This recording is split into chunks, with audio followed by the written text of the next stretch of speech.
உங்களுக்கான இன்றைய பிரபஞ்ச வார்த்தை.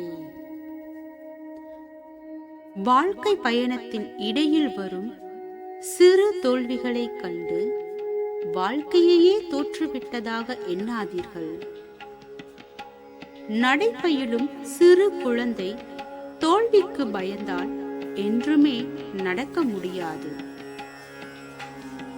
நாமாக ஏற்றுக்கொள்ளாத வரை எதுவும் தோல்வி அல்ல. தொடர்ந்து முயற்சி செய்யுங்கள்.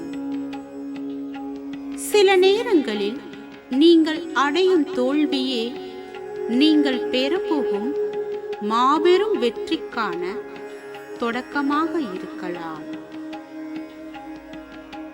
வாழ்க வளமுடன்.